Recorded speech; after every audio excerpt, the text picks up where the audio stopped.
Welcome to Elevate, the masterclass where we dissect the elements of exceptional achievement and lifestyle design with a focus on personal growth and real estate investing. Now, here's your host, Tyler Chesser.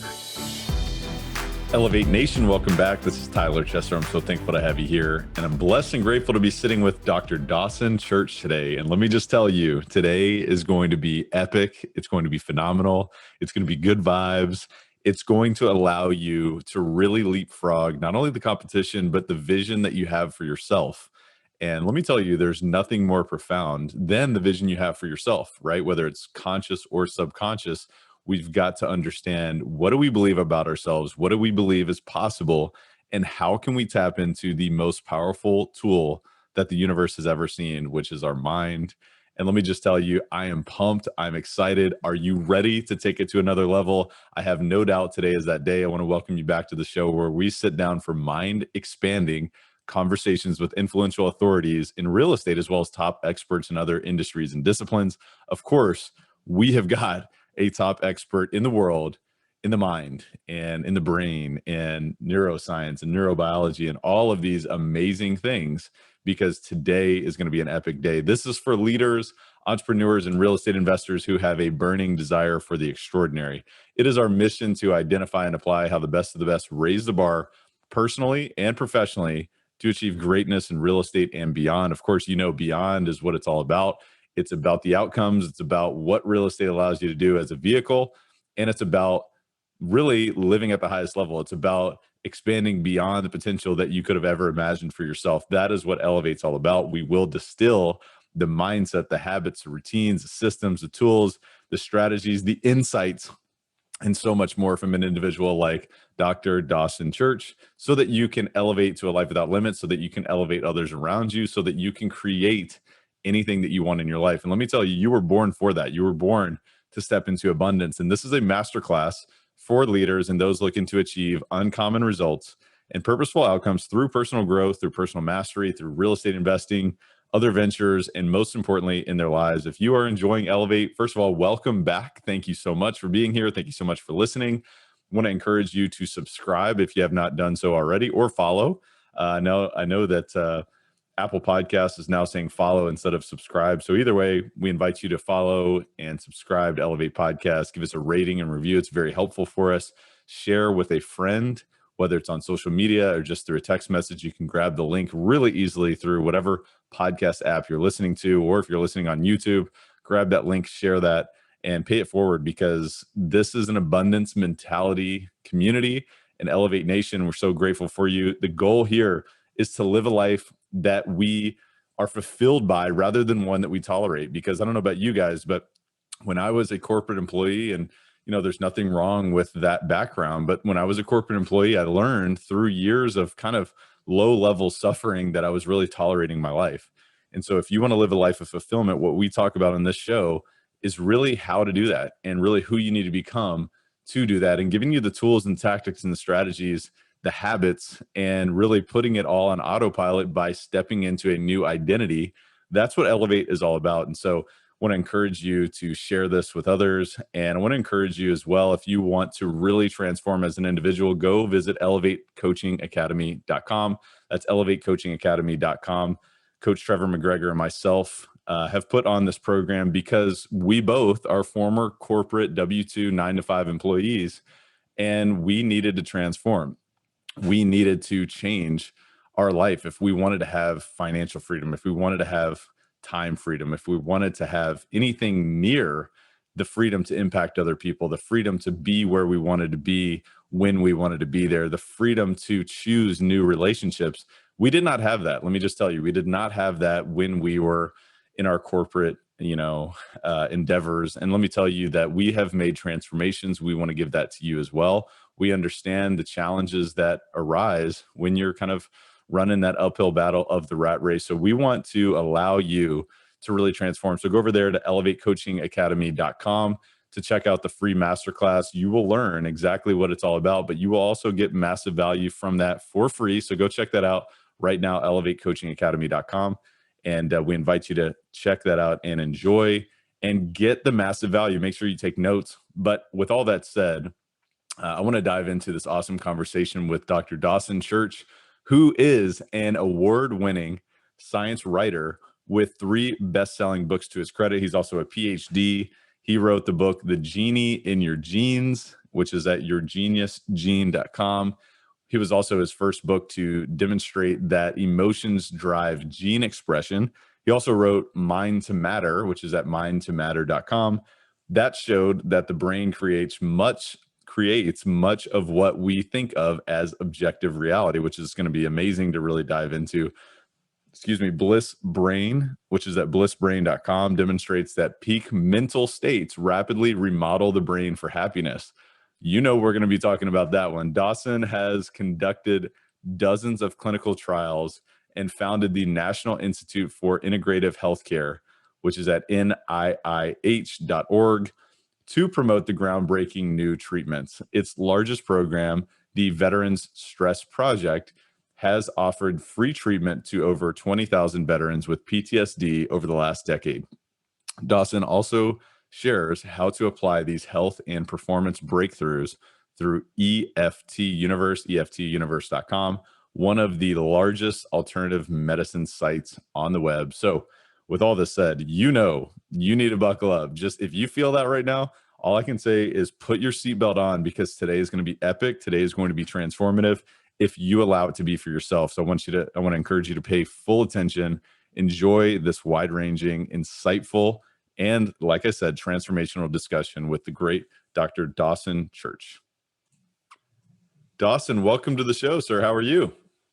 I'm doing great, Tyler. I'm full of joy and enthusiasm, as I am every day. So it's good to be here. Well, I love that you've made that a habit and have made that, really the core of your identity is showing up with that joy. But, before we really dive into this mind expanding conversation, because I know we're going to go places that people may have never considered, that their mind may have ever gone before. So I know that we're going to have an amazing conversation. But before we go there, tell me a little bit about, yourself. If I were a great friend, a close friend of yours, how would I describe you? I tend to be in a really joyful space pretty much all the time. And so people assume when they connect with me, whether it's in work or play or other kinds of contexts, that it's going to be light, it's going to be fun, it's going to be playful. And there's always going to be a leading edge there, because one of the great things about the brain is our brains respond to novelty. And so when you are always looking for what's new, what's fresh, being in the moment, then you always have something new on the go, and your brain gets sharper and more curious in every way. So I think that curiosity and joy are probably 2 things that people notice about me, both my long-term friends and also new contacts. No, that's great. And where does your curiosity come from with regard to the brain in particular? Where did that originate? I'm just curious. Well, in my most recent book, Bliss Brain, it actually began with me looking at my own life and wondering just what was going on with my own brain and how I could be so happy. Like, I didn't start happy. I started out life really miserable. In fact, when I was a teenager, I tell the story in my book, Bliss Brain, about how one day I was 15 years old and I was walking through a hotel lobby, and there was a full-length mirror, and I paused there and stared at myself for a long moment, and the words flashed into my mind, "That is the saddest face I've ever seen." And I realized I was just so depressed, miserable. And now, of course, we realize we have a term for it, post-traumatic stress disorder. So I now know what was going on. But back then, it was just sheer being in a hellhole of misery every day, being suicidal, being depressed, being anxious, and thinking that was life. And so I went to join a spiritual community. I learned psychology. I tried to find all these ways of shifting myself, and bit by bit I did. And then I began to find some really effective ways about 20 years ago that accelerated my development. Now with the Harvard Adult Development Study, it's been going on for 80 plus years. We know now how people evolve and how they can extricate themselves from those kinds of early developmental problems and then move into a happy life. But then I began to move from not just being happy, but just being extraordinarily happy. And I began to ask why. And that's when I discovered that our brain makes all these neurochemicals like serotonin, dopamine, and anandamide. And anandamide is the one that has the same chemical structure as THC, the main getting high molecule in marijuana. And when you're in certain brain states brought about by peak performance or meditation, your brain makes lots of anandamide and you start to feel extraordinarily blissful. And so I began to look into that, write about that, dig into the neuroscience of it. And what I found was that people make these things naturally, and you can dramatically increase your levels of these feel-good drugs. So it's kind of a long-term, 65-year personal experiment. That's great. That's Yeah, great. on myself. No, I love it. And thank you for going through that. And thank you for telling me a little bit about that background and the listeners, because it's important. Because you know what? It's not like you were born this way. It's not you were born, with all of this knowledge and this wisdom, but the curiosity took you to a place where you could discover not only the peak mental states, but also that bliss brain and all these different, chemicals that you just described. But, we speak to high performers, those who have a burning desire for the extraordinary, which is a constant evolution. So let's talk about those peak mental states. I mean, where would you like to start? Where have you identified as a great starting place for peak mental states? I'd like to start at a place you probably haven't talked about or thought about before, which is the opposite. And if you go to peak mental states and you aspire to peak mental states, there's been a lot of research since Mikhail Csikszentmihalyi in the 1970s began to define flow, identify flow triggers, notice what they were, and teach people to implement those flow triggers. And so you reach these elevated states, and they've been reached through flow in peak performance, also through meditation throughout the ages. If you read Rumi or Hafiz or St. Catherine of Siena or St. Francis of Assisi, I mean, these people were in their paintings, for example, of St. Francis in these totally blissed out trances. And then you read Rumi or Hafiz, and it's clear these people were experiencing extraordinary peak experiences in their lives. And so there are these places we've known for millennia people get to. Often they needed to get there through drugs. And so in Native American traditions, also in South American traditions, you have ayahuasca, you have peyote, other ways of ushering these in.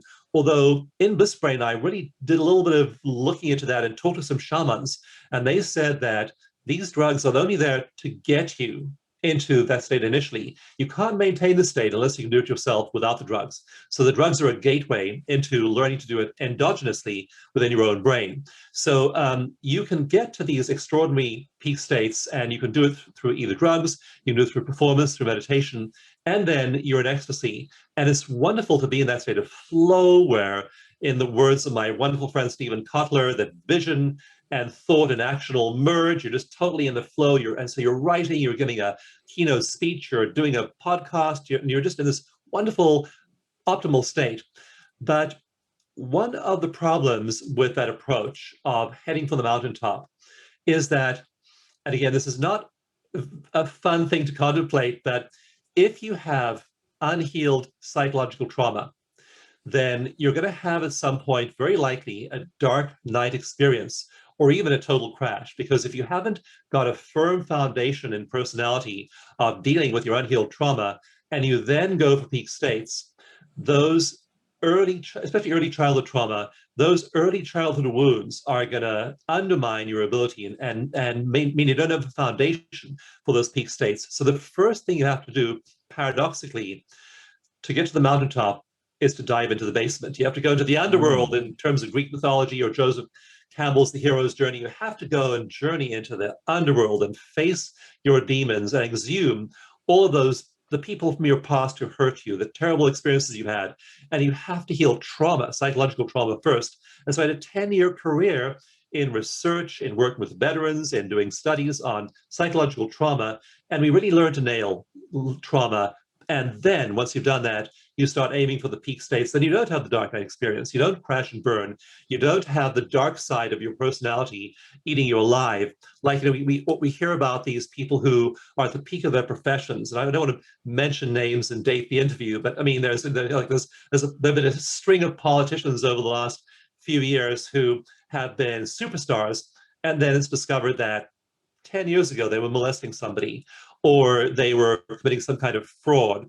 We've had, great spiritual leaders over the course of the last few years in Buddhism, Christianity, Hinduism, and suddenly it's discovered that they're molesting their students, they're stealing money, they're buying luxury yachts, they're driving around in gold-plated Rolls Royces, and so all that's the dark side. And so, unless you go and heal the trauma, you can get to that elevated state. But unless you heal trauma, then something will happen. That dark side will reassert itself. And so, what we focus on, what how many people do, is work on trauma first. Really do that initially, and then you move to peak states. Hey guys, just a quick word from our sponsor, and we'll be right back to the show. This episode of Elevate is brought to you by CF Capital, and you know how much I love real estate and how it can be a vehicle towards creating any outcome that you want in your life, which is really why we created CF Capital. It's a real estate investment firm that focuses on acquiring and operating multifamily assets that provide stable cash flow, capital appreciation, and a margin of safety for our investors, for our partners, and for the people that we serve. Our team leverages its expertise in acquisitions and management to provide investors like you with superior risk-adjusted returns while placing a premium on preserving capital. Our mission is to provide property investment and asset management solutions to help investors maximize their returns by investing in high-value multifamily communities. Our philosophy is that we can elevate communities together through this process. And I want to invite you to go check out cfcapllc.com because we have a free ebook that's called The Bottom Line, the 10 ways to increase cash flow in an apartment complex. And I want to tell you that this is a value-packed ebook. So I want to invite you to go check that out right now at cfcapllc.com. I think you're going to get a ton of value just from reading this, whether you apply it to your own business or whether you educate yourself further on what it would look like if you invested with CF Capital. So go check that out at cfcapllc.com. Again, that's cfcapllc.com, and enjoy the rest of the show. Very, very powerful share. And thank you for all of that, because, reflecting back on the conversation we had with Stephen Kotler on this podcast, we really dove into flow, and we really dove into a lot of the peak mental states that, you're talking about, and even the elevated emotional states, which, really is a great branding for our podcast here. But, when you think about diving into that trauma and really diving into the underworld and in the basement, let's talk about that, because I think it's really important, and it's not something that we've covered on this podcast, because many high performers, a lot of us do have a tough background, or we have things that have really stuck with us and perhaps that we've masked in different ways and that we're not conscious of. So could we dive into, what that means in terms of diving into that underworld, and maybe some tips and strategies that you might suggest? Totally. And Stephen himself went through a 3-year dark night of the soul. He had fibromyalgia, he was suicidal, and he thought of doing away with himself many times. He also says that many of the peak performers he studies through the Flow Genome Project they don't have good childhoods. They often had really difficult childhoods. And so many people who have hit that peak performance stage actually did have a traumatic past. And so what I teach and use for trauma is emotional freedom techniques, or EFT. And there's this whole class of body-based therapies. There's EFT, there's EMDR. They all use some kind of physical stimulation, and they keep people in their bodies while they re-experience trauma. This whole field of memory reconsolidation and extinction has really shaped psychology over the last decade. And so we used to think that if you're traumatized, especially if you have developmental trauma, early life trauma, all of those neural pathways were hardwired when your brain was developing at a very early age. And for a long time, it was thought to be impossible to change them. And then came along this whole field of memory reconsolidation and showed that you can literally interrupt those neural flows, and those brains eventually start to change anatomically. So these methods, the go-to methods that I teach and use, are ones that have a somatic component. That means they aren't thinking. You can't think yourself out of a crisis usually. And you try and think yourself out of a crisis. You say, I shouldn't be obsessing about this thing. Like this last week, we had something go wrong with one of our email messages. And I'm really on top of messaging to our community, because we have hundreds of thousands of people on our email list, and we have a big social media presence. And I want everything that they get to be immaculate and perfect and really on target. And then we had something go off target. And so I was really worried about that. And then I try and meditate, Tyler, and I'm meditating there, and I keep thinking about this bad email we sent out. And I say, no, I'm gonna go address that in an hour in the office. Right now, I'm at home, it's meditation time. don't think about the bad email. Well, you can guess how well that worked. I just sat there obsessing about the bad email over and over and over again. I'm an experienced meditator. Eventually, I did extricate myself. It took me about 20 or 30 minutes to let go of the bad email. And one individual, actually, he was particularly at fault for the bad email, and working with this individual. And so I finally did extricate myself from that, but it's very, very difficult to use thinking to get yourself out of a jam. You think, I shouldn't be so stressed, and you still are stressed. You think, I should be a more compassionate person. I should spend more time meditating. I should spend more time exercising, taking care of my body. I should pay more attention to my diet, blah, blah, blah, blah, blah. It's all up here in the prefrontal cortex. It's not making its way somatically down the autonomic nervous system into our habits and our muscles, our bodies. So EFT, EMDR, yoga therapy, Qigong movement, things that use the body, those anchor those experiences somatically. And if you get to the level of the body, then you've actually established that as a stable practice. If it's all in the head, it's really hard to use willpower. So that's why these simple techniques, again, we've done through our Veteran Stress Project, we've now offered EFT sessions to over 20,000 veterans over the last 10 years. We've done 6 randomized controlled trials, and they show that in 6 one-hour EFT sessions, people with high levels of PTSD, flashbacks, nightmares, intrusive thoughts, all those things, those symptoms just go away. And it only takes 6 one-hour EFT sessions. So EFT is my personal favorite method for dealing with trauma. At that point, you start to move into those peak states. That's so powerful. And I think about, the power of our brain and the power of our mind, but also our nervous system, as you mentioned, the autonomic nervous system. And if we can truly tap into that, the changes that we can make. And the other beautiful thing that I think is so awesome and interesting about our mind and our brain is truly that neuroplasticity. You were talking about, some perhaps trauma or events or, experiences that we have as children, and that becomes hardwired into our brain in many capacities. But the beautiful thing is that through the process that you just described, you can make changes, right? You can grow, and perhaps, it is a bit of a process, but using your nervous system as a result. So talk to me about, turning these peak mental states into long-term traits through neuroplasticity. Is there anything that you would point to there?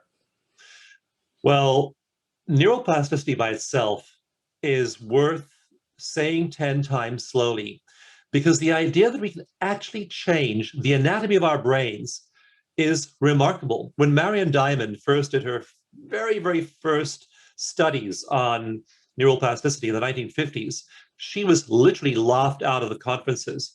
First of all, she was a woman, and there was a ton of discrimination against female scientists back then. And so she didn't do well when she was presenting neuroplasticity, even when she had replications. And then eventually it took a while, and over about 25 years, neuroscience changed its mind and said this stuff exists. But the idea that we can literally change the anatomy of our brains by the quality and content of our thoughts. I mean, this is our software of mind changing our hardware of brain. This is remarkable. I mean, amazing. And that we can have this power, this superpower to change our brains. What other animal, your cat, your dog, your mongoose, your snake, no other animal can literally change the anatomy of this brain. So we focus on changing our anatomy of our muscles. We go and work out at the gym. If the gym is closed, we go buy some exercise bands and home exercise equipment, and then we work out our muscles. But the idea that we can change our anatomy of our brains is just a remarkable idea. And it is so powerful to apply this consciously. Now, in my book, Bliss Brain, I ask some really key questions, and I drill down and I sift through about 400 studies for that book, and I found what produces the quickest positive neuroplasticity in terms of meditation. And I found, for instance, that many things that people use, many meditative practices, do very little for neuroplasticity. They don't produce fast plasticity. They may make you feel good, but they don't change your brain fast. But several things really do change your brain quickly. And I have a case history in there of a TV reporter called Graham Phillips. And he took a whole team into a lab, an advanced neuroimaging lab, And he had this neuroimaging lab do a workup of his entire brain, neuron by neuron, region by region, and measure it. He then began to meditate. And over the next 8 weeks, he did a focused mindfulness meditation course. At the end of 8 weeks, went back into the lab. He noticed all kinds of behavioral changes in that 8 weeks. But they then did another set of high-resolution MRI scans on his brain.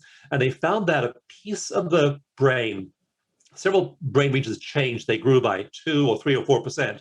I mean, 4% growth of a brain region in 8 weeks is like, that's amazing.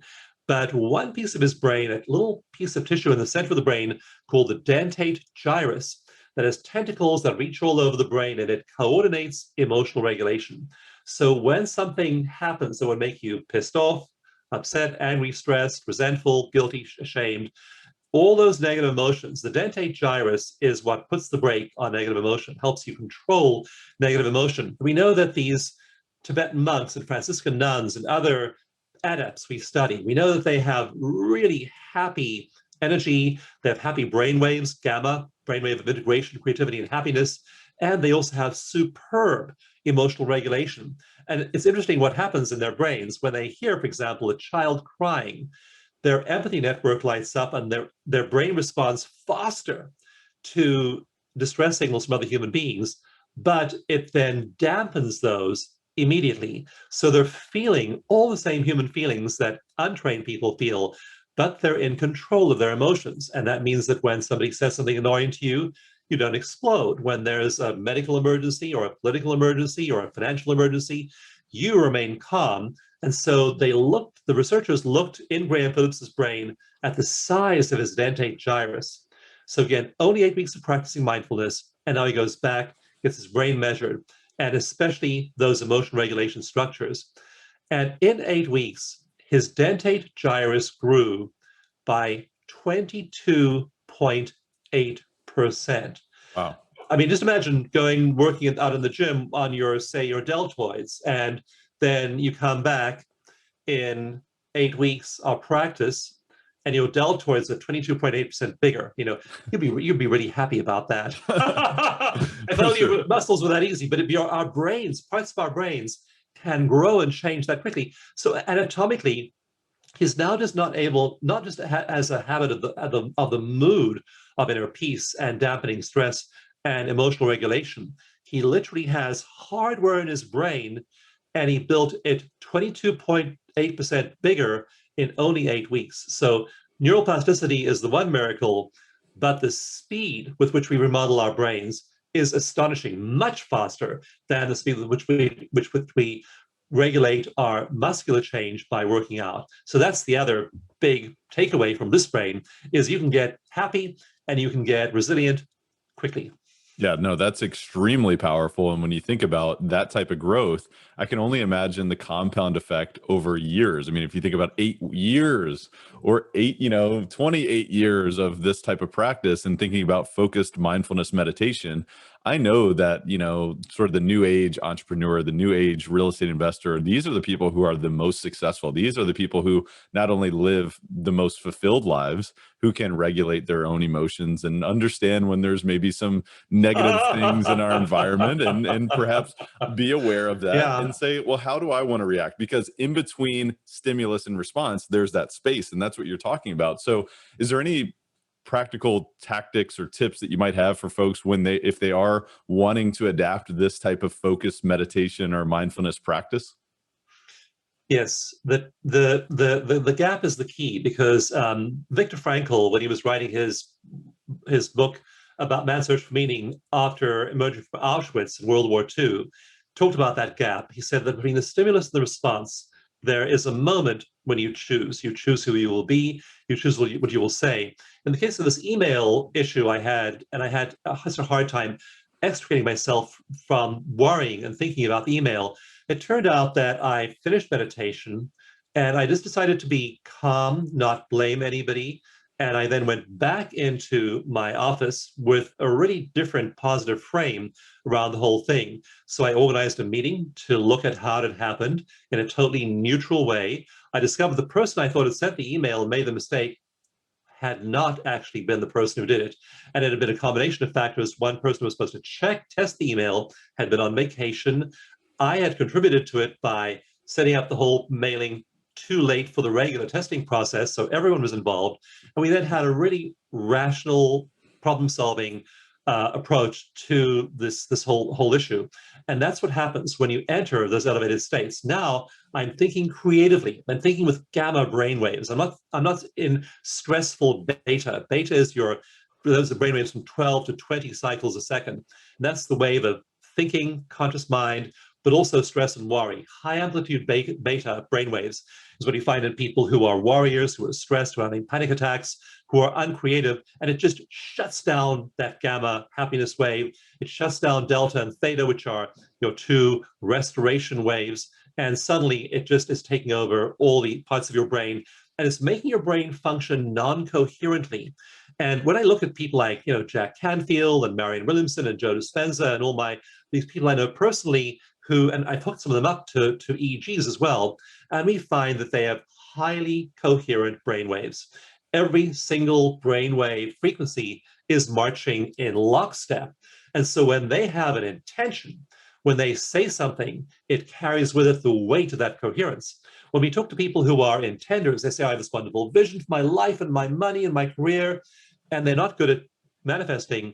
They have incoherent, non-coherent brainwaves. So there's a big difference that goes on there. And so that interruption that you mentioned, that gap that Viktor Frankl found between stimulus and response is crucial, and tapping will do that for you. So tapping uses 13 acupuncture meridians, and all you do is you're feeling stressed, you're feeling upset, your emotions are unregulated, and you simply tap on each point a few times here while tuning into the problem. And what we're finding now in MRI research is that when you're upset, your whole emotional midbrain is lit up. And you can tell in an MRI that the midbrain is consuming a lot of blood glucose and oxygen. All those cells in the hippocampus, hypothalamus, and amygdala, they're all lit up, and that shows up as red on an MRI. So that's the agitated, panicked, stressed, emotional brain. And then people start tapping. It's amazing. Within a few seconds, it's like grabbing your dimmer switch and turning it off. You just see all of that activity in the emotional midbrain go away.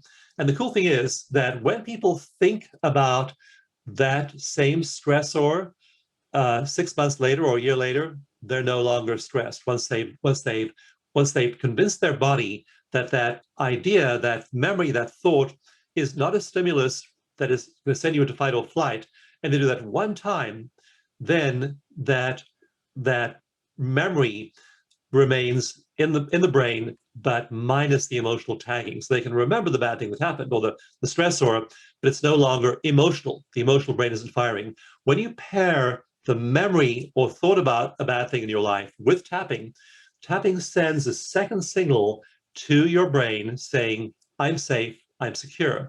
And you realize, oh, that email is not a tiger that is going to leap out of the bushes and eat me. Now, before, when I was out there in mental land and worry land and high beta land, I'm getting all upset and stressed because I'm thinking about this bad email that went out. And my body has no idea this is not a real threat to my survival. I still have this brain fashioned 100,000 years ago in which the world was full of threats. I needed to pay close attention to the bad stuff to avoid getting eaten by the tiger. But now, with tapping, my reaction to the bad email goes from there's a tiger in the room, it's going to eat me, to this is not a threat to my survival. And once the brain understands that, then you can think about the email and you no longer get stressed, and then creativity kicks in. Then gamma kicks in, and you come up with 8 fabulous solutions to the problem, and you have a much happier life as a result.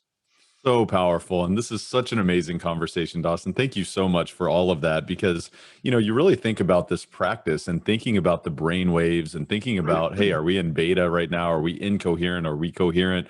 Are we in, theta or delta? Are we in gamma? And thinking about what you can really tap into and what you can manifest in your life as a result of that. And these practical techniques and this practice, this commitment towards really stepping into that identity, as we kind of talked about earlier, is very, very powerful. And in Mind to Matter, you discussed that the brain creates much of what we think is our objective reality. And so I'd love to go there if you don't mind, because really it kind of ties into what we've already been talking about here. What do you think? I was so surprised. I began that book as a skeptic. I thought, I heard all these new age ideas like your mind creates your reality, your thoughts create your reality, and of course, actually the Buddha said, "With our thoughts we create the world." Emerson said very much the same thing. So there were all these great people throughout history. Gandhi said something very similar. And so there are all these great people throughout history who tell us that our minds are creating the world, our thoughts are creating things. And I thought, well, that's a nice inspirational idea, but is it scientifically true? And so I'm going to write a book, actually a series of radio programs first, and I was going to look at the scientific evidence of each link in the chain from thought to thing. And my expectation in writing Mind to Matter was I would find a few links, but a lot of broken chain as well, where I could not explain how thought became thing. And as I dug into, again, over 400 studies for that book, I became astonished, absolutely amazed. In fact, the subtitle of the book is The Astonishing Science of How Your Brain Creates Material in Reality. It was a surprising science in its first draft, but I became astonished because I found that I could trace and prove every single link in the chain scientifically between the way your thoughts literally become things.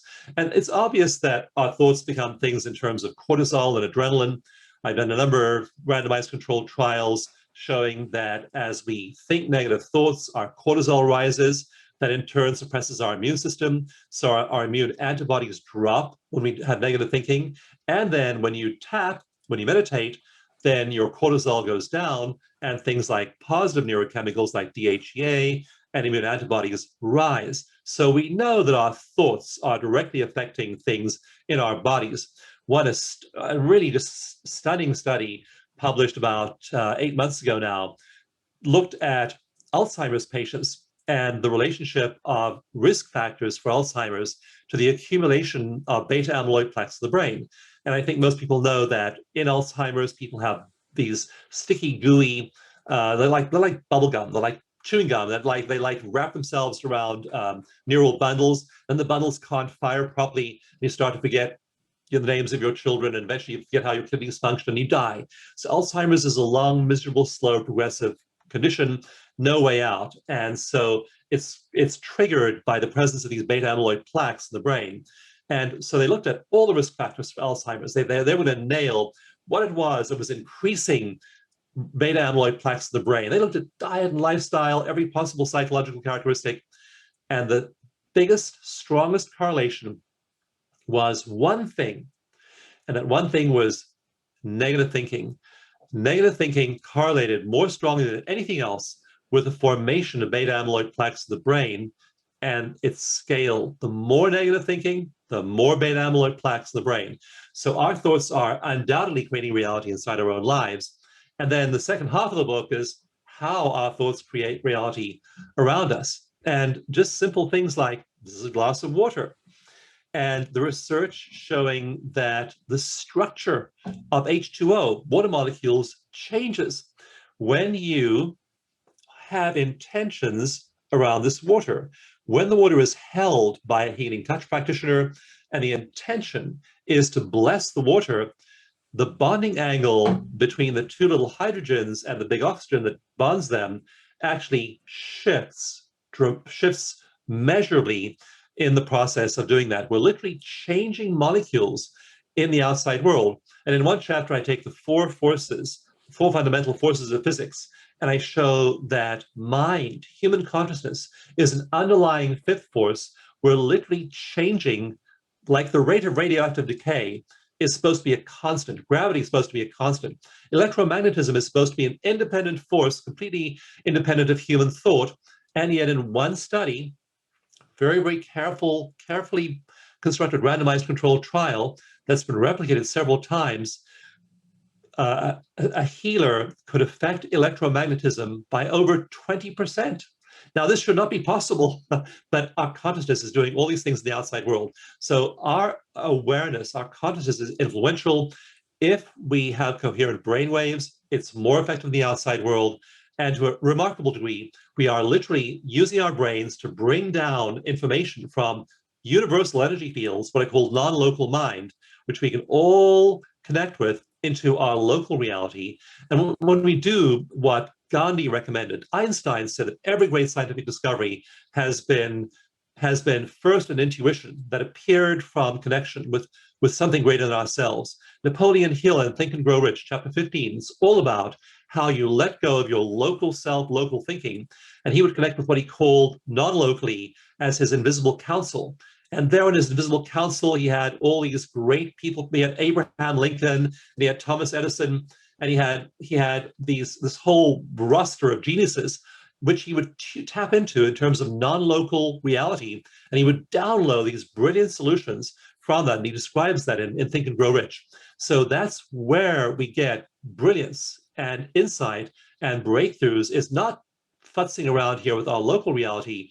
We meditate, we reach peak states, we then tune in to non-local reality and download from information fields with our brains these insights that radically transform our local material reality. And through the astonishment of your practice and through your studies and through your research, you recognize, and it's almost like you've dismantled in some way, like the Newtonian physics, right? The Newtonian platform. And you've identified that there's such a new realm of creativity, of creation, of intention, of stepping into a greater future as a result of this. And correct me if I'm wrong, but it kind of comes down to not only listening, but also letting that listening relate to your energy, your frequency, your vibration. How do you feel from a positive or, obviously a negative standpoint, as we were talking about the negativity that results in the science of your brain and what reality that may create. But tell me, is that the path that you have found to be so fascinating as well? Yeah, and you are the one who determines this. You can't always determine things going on outside there. But just for example, during the pandemic, I walked past one of my favorite places, pub in downtown Petaluma, California, where I live, and there was a hand. So all the restaurants had closed. All the restaurants locally were shuttered by state law, and they couldn't be open. The dining rooms were all closed. And so I walked past this pub, and again, the dining room was closed. All the tables were on top of the chairs, and there was a sign, a hand-lettered sign on a piece of cardboard on the front door that said, "We don't see a light at the end of this tunnel. It's been a wonderful 31 years, but we're closing for good. Thank you for all the good times, Petaluma." And that just made me feel so sad to see the closed dining room and this pub been there for 31 years. It's weathered 2 other recessions. It's weathered all kinds of adverse events, and yet now they've just thrown in the towel. And that happened to a ton of local businesses. So a week later, my wife and I were getting a little tired after a month or 2 of our own home cooking, the same 5 meals over and over and over and over and over and over and over and over and over again. So we I can relate to that, by the way. Been there, done that. Right. So we ordered out to Betty's Barbecue. Betty's Barbecue had takeout, and so we phoned Betty's Barbecue, and they had it set up where there was a table outside the dining room, and you walked up there, and your order was just there on the table waiting for you to pick up. So as I picked up my order at Betty's Barbecue, Betty herself happened to be on the other side of the table with a mask and gloves on. And I said to her, "Wow, I'm great you're doing this table service now, right? We can still get food." And I said, "Well, how are you doing? Are you surviving doing this?" And she said, "Oh my goodness, we're doing great. Our volume is greater than we were when we had a dining room. And I've been thinking about doing a takeout business for years. And then the pandemic forced me into it. So now Betty's Barbecue dining room has reopened, and Betty now has 2 businesses and double the volume." So what was the difference between Murphy's Pub, Murphy, and Betty? What's the difference here? Nothing external, only consciousness. For one, it produced the closure of their business and bankruptcy. For the other person, it produced a doubling of their business, and the only difference was their thinking, was their thoughts. That's how radical our consciousness is in producing external change with our children, with our parents, with our colleagues, our team members. What you do with this is creating what is happening outside of you. You think it's just happening out there. It's happening in here. And that's what's creating what's out there. Hey guys, I just wanted to take a brief time out from this show, this incredibly mind expanding discussion, to speak to the high achievers, the high performers. I wanted to speak to those who have a burning desire to go to the next level and beyond. First of all, I hear you and I see you. When I got started as a real estate entrepreneur fresh out of my W-2 corporate job, I was excited and jubilant to create and design my future. At the same time, my business and life was filled with confusion, filled with fear, doubt, uncertainty, and to be honest with you, sometimes even sleepless nights and hopelessness, even while experiencing what many would have considered substantial success. Ultimately, I mustered up the courage to hire one of the world's top high-performance business coaches to work directly with me on creating strategies, systems, and profound shifts towards accelerating my multifaceted performance and to become an industry leader. After years of investing significant resources into myself and in my business through this process, I am now paying it forward as a high-performance coach to those who feel called to elevate to the extraordinary. Wherever you are right now, you know deep down that you have it within you to be great. If you're someone who's seriously looking to elevate your business, your real estate portfolio, your cash flow, your deal flow, your network, your net worth, your lifestyle, and ultimately your life right now and ongoing for the rest of your life, I have a message for you. Because if that's you, then I invite you to visit coachwithtyler.com. I have limited coaching spots available to guide people like you who want to substantially close the gap from where you are to where you want to be. These are first come, first serve, and demand high touch, one-to-one focus from me directly to you. And this is not for everyone. This is only for those who are decisive, committed, and willing to do whatever it takes. It's only for those willing to play full out and invest time, energy, and resources into themselves to achieve greatness in real estate investing and beyond, which is what we're all about on this podcast. This is for those defiantly inspired for transforming as an empowered, limitless, and unstoppable human being in full control of their and their business's future. If that is you, I invite you to visit coachwithtyler.com. Again, that's coachwithtyler.com, where you can apply for this life-changing opportunity. We will then schedule a discovery session where we will directly discuss what's working, not working, and how we can work together to accelerate your future. With that said, enjoy the rest of the show. It is such a powerful example because you see it, time and time again, where you have one conversation and someone says, we just can't find any opportunities. We're totally spinning our wheels. And then you talk to someone else 30 minutes later and it's like, we're having the greatest quarter we've ever imagined. And, you think about it and it's like, okay, well, you talk about, well, is it just positive thinking and woo woo and all this stuff? But what you've done is you've described and you've researched and you've shown that there's actually science behind this. This is not just it works sometimes and Betty's doing great or whatever, but it's a really interesting philosophy. And it's not a philosophy, it's literally science, but you've combined science with spirituality and, Eastern philosophy with Western science and all these things, even when Napoleon Hill was talking about, 150 years ago. I think it's so powerful. It's also mechanical, and mechanical in the sense that if you just do certain things, you get certain results. Like, just for example, if I know when I'm working out in the gym or I'm working out generally, I want to have good form. So you hire a coach and a trainer, and you make sure your form is correct, and you're doing things in a certain way mechanically. That's far more successful. A simple example is, you're picking up a heavy box. If you bend over from the waist and pick it up with your hands and then lift up, you're putting all this pressure and stress on your lower vertebrae and the discs and the joints and the nerves, and that's people get injured, is they bend over from the waist. We know that you instead bend your knees and have a straight spine, pick up the box that way. That is just a mechanical thing. So I'm doing a mechanical motion over there. One way will result in injury, one way won't. It'll result in greater strength, greater mobility. The thing about meditation is it's the same way.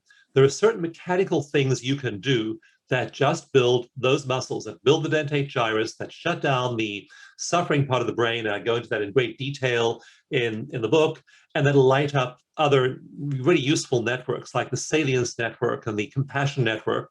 And so these are mechanical things. And because I've never been able to still my mind in meditation. I just can't do it. Never been able to do it. I've been trying for 50 years. I just have a monkey mind. But the mind is meant to be, again, attentive to threats and problems. So that's just the way our minds are. So I found that there are mechanical things you can do. There's a breathing routine you can do. Tapping is really useful for letting go of stress. So I have people do not mental gymnastics, mental exercises, physical stuff. If you breathe in a certain rhythm, you will automatically be in heart coherence. It just will put you there without any cognitive thought or cognitive training. So a lot of my work is not focused on mental stuff at all. It's focused on physical stuff that calms your body. If I breathe a certain rhythm, my body will calm down. If I relax certain muscles, it'll send a signal to my vagus nerve, which is the parasympathetic relaxation part of the nervous system, and it'll send a signal throughout my whole body, and my whole body will be calm because I've done something physical like tapping or like breathing. So I'm blessed and cursed with a really active mind that can't still, and so that's pushed me into finding physical things you do that automatically shut down that stress signal. And it's amazing. You watch people get out of beta and get into alpha and into gamma in just a few seconds if they just do these simple physical things. So that my books all have these sections at the back of each chapter. It says deepening practices. Look at this video, breathe along with this person. Here's a 10-minute meditation. Put it on, it's free, it's guided. Do that meditation. And we know that these bring people these elevated peak states. And once they're there, I want to make sure we cover this title before we have to wrap up here. But in Bliss Brain, I talk about how these states translate into extraordinary effectiveness in the work world, in the outside world. In one study by the Defense Advanced Projects Research Agency, DARPA, and DARPA has been doing really interesting research for 40 years on various mental states.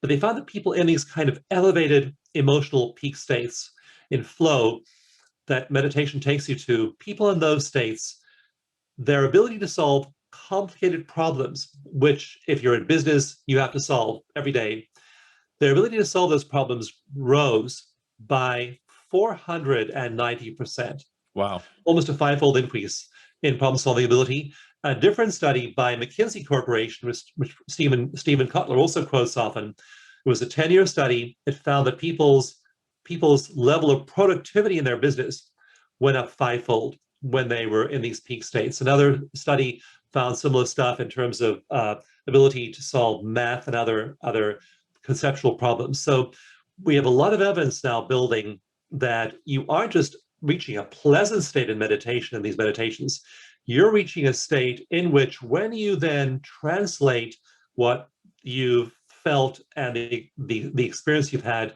into your office and work and family life, 5 times the productivity, 490% the problem-solving ability, you're awesomely effective in your external world.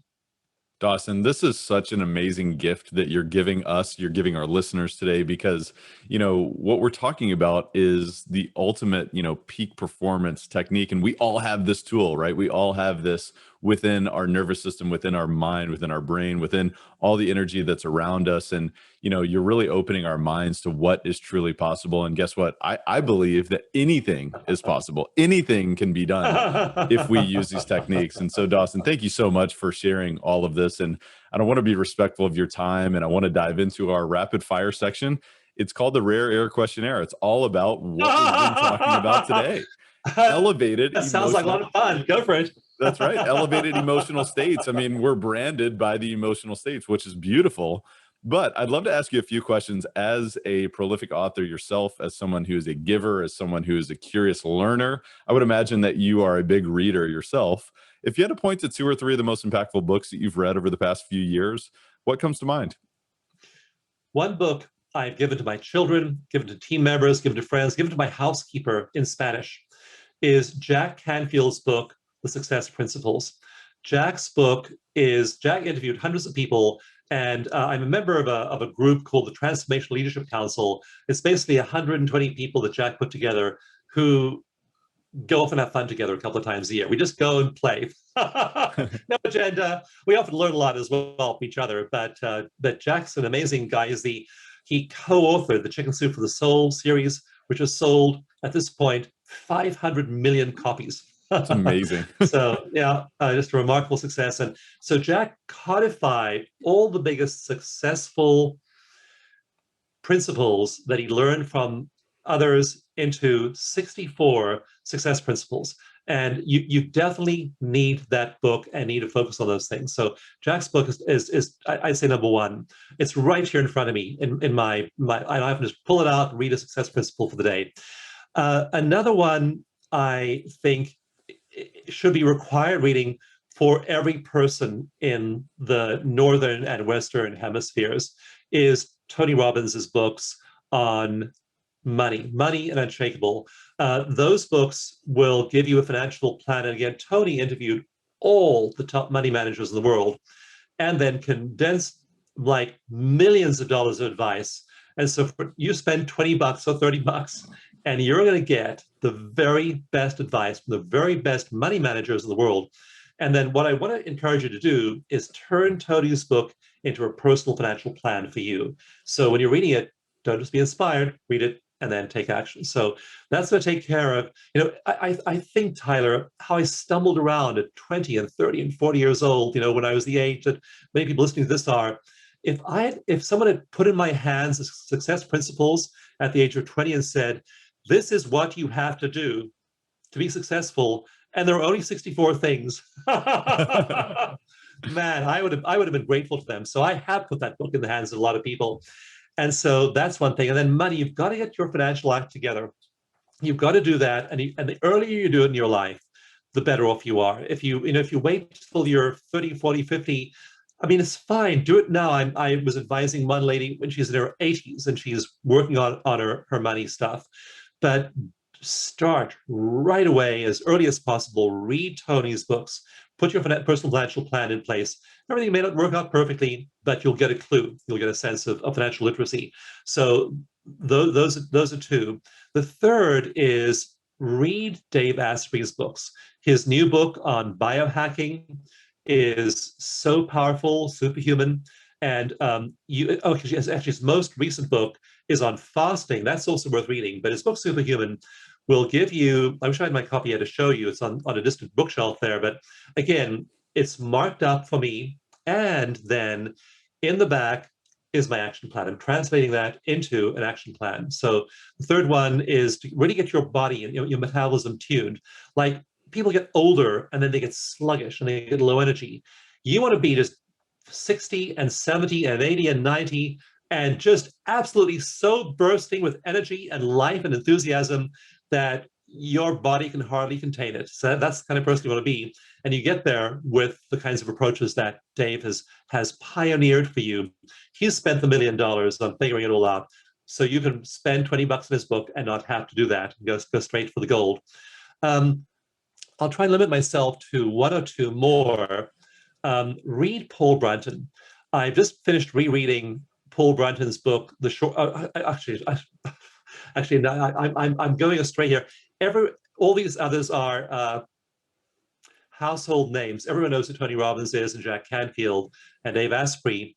Everyone knew who Paul Brunton was 100 years ago, and now we know the superstars in each field. Whatever field you're in, you know who the superstars are. If you're an investor, you know who Warren Buffett is, you know who Ray Dalio is, you know who Paul Tudor Jones is, you know the superstars.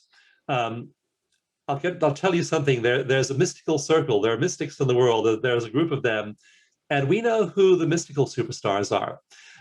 And they're not well known outside of mystical circles. But one that many people, including Gene Houston and Adyashanti and great teachers have endorsed, is Dr. Paul Brunton. Some of his work's hard to understand, but his book, The Short Path to Enlightenment, is really good because it has exercises to awaken you spiritually. And I won't go into detail about what they are, or how he does it, or why his approach is so powerful. But in the 1930s, Paul Brunton's books, A Search for Secret India, A Search in Secret Egypt, were selling millions of copies. But of all of his about 36 books, and they're not an easy read. So to pick one of them, The Short Path to Enlightenment instructions for immediate awakening will get you to that mountaintop faster than virtually anything else I know. And so if I can just grab one more, maybe Marcus Aurelius, the Meditations of Marcus Aurelius, an ancient Roman emperor 2,000 years ago, and you realize none of this stuff is new, that people knew how to develop themselves intellectually, morally, ethically, in terms of human development. They knew that a long time ago. And so the writings of the ancient Stoics, like Marcus Aurelius, are really inspiring to realize how long people have been aspiring to these pinnacles of experience and thought. Well, first of all, your passion and love for learning is palpable. I can just tell you that. And thank you so much for sharing those books, because we will absolutely put links in the show notes for the listener who wants to learn more and dive in. And I'm glad that you shared, in particular, Dave Asprey's book, a former guest on Elevate as well. I mean, we really appreciate everything that he does for humanity, as well as Tony Robbins, as well as Jack Canfield. And of course, the late, great Marcus Aurelius, who set such an example for modern society and everything that we've talked about today. So what a powerful share there. And of course, we'll put links in the show notes for all of your books as well, Dawson, so the listeners can really go deeper. So thank you for that.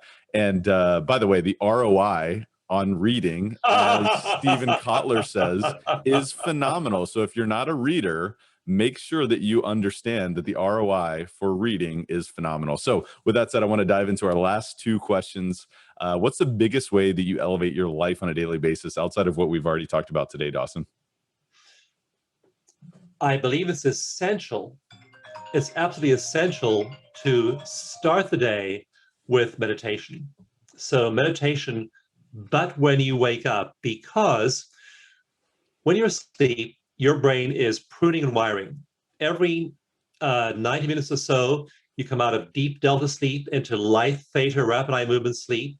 And so your eyes are moving around a lot, you're having vivid dreams, your brain is wiring, drop back into delta and do a lot of pruning of unused neural pathways. Then you start to wake up, you're in alpha.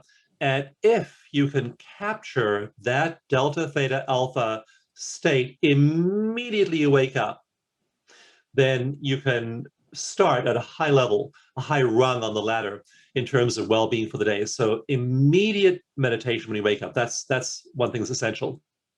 Use a guided meditation. I have many in my books, one for each chapter. They're free, they're just available there. Use a guided meditation. After a while, you'll discover you don't need a guided meditation anymore. After a few years of using the guidance, it's kind of handy to have the guidance, but it's training wheels. Eventually, you'll close your eyes and you'll be there immediately on starting. So do that. And secondly, when you get off balance, like I did the other day with a bad email, correct yourself. Don't correct yourself a week later. We have a website you can put on there as well called tappingplace.com, where people can do live sessions with practitioners, certified practitioners of mine on demand. They're there, they're live, and they're sitting there, and you go on there, you get the first session is free, go on there, tap with somebody immediately, interrupt that stress, panic, negativity, resentment, anger, blame, interrupt it as quickly as you possibly can. Tap yourself, tap with the practitioner on tappingplace.com, go for a walk in nature, do some deep breathing, take a bath, take a nap, do something. Do not allow that negative mood to last an hour, 2 hours, or 3 hours, because you don't be building those neural pathways. You don't be sending signals through your brain of all of those negative things. Cut them off as soon as possible. Paul Branton will talk a lot about this in his books, including The Short Path. So rapid correction. Don't give yourself the excuse of, I'll do it later on.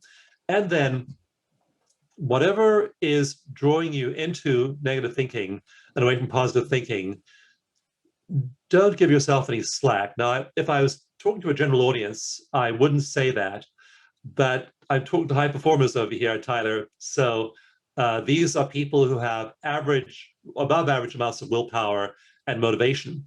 And so when you are thinking that negative thought about your child, your parent, your wife, your teammate, about the world, about other people, about any other groups, about any politicians you don't like, anyone at all you don't like, interrupt yourself, interrupt every negative thought, and be absolutely ruthless on releasing them. Now, again, we're not trying to be ruthless on ourselves or on our brains. We have negative thinking, and that's part of being human.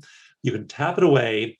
Don't get into self-recrimination if you have negative thinking, but be rigorous. If you were focused on training for the Ironman triathlon, you wouldn't be out eating chocolate cheesecake every night. You'd be rigorous about your training. In a few months, you're going to be at the starting line. You're going to be bringing all the rigor of discipline to your activity. Be that rigorous about your thinking. Be rigorous about negative thinking. Don't let those negative thoughts creep in and say, oh, well, I'll catch them and figure that out and do that later on. Go meditate. Stop what you're doing. Go correct immediately. Tapping takes about 1 minute to do, and you'll do that 1 minute routine, and immediately you'll start to self-correct. So correct yourself immediately. That way you start to build that resilient brain. So do all those things, build that brain, and you will feel yourself changing. You'll feel your body changing, and then your whole world becomes unbelievably wonderful and happy. Dawson, thank you so much for sharing so much of your wisdom, your intellect, your knowledge, your inspiration. You are an inspiration. There's no doubt about that. I have one final question. What's the biggest way that you elevate others around you? You elevate others around you by elevating yourself. In Mind to Matter, I have a whole chapter on emotional contagion. And this is epidemiology, the study of infectious diseases like COVID. And these brilliant scientists applied that to emotions. And they found that positive emotions spread around you. Your neighbor, if you're positive and happy, is about 35 times as likely to be happy, 35% as likely to be happy. So you're making your neighbor 35% happier by you being happy. You're making his neighbor about 15% happier, and her neighbor, if you don't even know, about 6% happier. So you just being happy, having an elevated emotional tone, people know when you walk in the room that everything is going to lift and become light. That's powerful. You walk into the store and you're buying a new toothbrush and you're smiling at the clerk. Maybe you have a mask on, they can't see you. And guess what? There's a study that shows that people can tell if you're smiling under your mask. So you are nice to the person. Like I picked up my car after repair yesterday, and I just talked to the lady behind the counter and said, you've been so sweet to me every time I've phoned here into the repair shop. Thank you. You thank people. You look them in the eye. You acknowledge people. Your gardener, your housekeeper, you give them a copy of the success principles. You just become a beacon of love and light. And of course, it all just boomerangs back onto you anyway. And so that then becomes the substance of your reality. And when you are elevating yourself, you're automatically creating emotional contagion all around you, positive emotional contagion, and the ripples just spread like the butterfly effect to the furthest ends of the cosmos. Dawson, what a beautiful conversation. What an inspiring conversation. This is going to change a lot of lives. I have no doubt about it. And I just want to thank you so much for being on the show. I want to thank you for sharing your wisdom. I want to acknowledge you for your commitment to raising the bar, to pushing not only your life, but other people around you. And I want to thank you again for being here. And I look forward to part 2 of our discussion, Dawson. Oh, it'll be a joy. Thanks again, Tyler. It's been a genuine pleasure. Thank you. Well, my pleasure is, it's all here, my friend. And we'll talk to you soon, sir. What a phenomenal conversation with the great Dr. Dawson Church. I don't know about you, but I think that you need to re-listen to this one. I know I always say that, but there is so much value here. There's so much gold. There's so much transformational content in this episode. You've got to re-listen to this. You've got to share this with friends. You've got to discuss this with colleagues. You've got to discuss this with your spouse, with your kids, with your parents, with your brother, your sister, everybody around you. You really have to discuss this. And that's not from a, hey, let's promote this podcast, but this is from a, let's transform our future perspective. Let's transform what is possible for us tomorrow, to, the next day, the next week, the next year, the next decade, because this is the key. I mean, what we just talked about is the key. And we want to live a life of fulfillment, but we also want to live a life of unlimited abundance.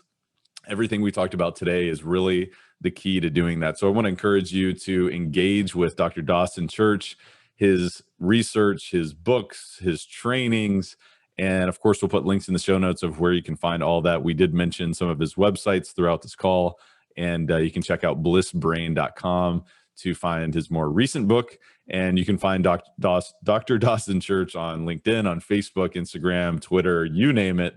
And he does have a special gift for our listeners today as well. It's at dawsongift.com. So you want to go check that out. That is a free gift for Elevate Nation. And so with all that said, I want to encourage you again to re-listen to the show, share this with a friend, share your top 3 key distinctions and your key takeaways that you will be applying to your life and your business and your mindset and so on and so forth immediately, because that's the key. You've got to share, because the teacher is truly who learns the most. When you give, you receive so much more. So I want to encourage you to do so. I want to encourage you to go out there and take massive action. Take massive action, because that's where the real power is. It's not in the knowledge. It's not in the insight. It is in application. So with all that said, I just want to thank you so much for listening. Elevate Nation, we will see you next time. Thank you for listening to Elevate. If you enjoyed this episode, be sure to rate, review, subscribe, and pay it forward by sharing with a friend. Most importantly, take this opportunity to elevate your results by taking immediate action on what you learned. For more, visit elevatepod.com.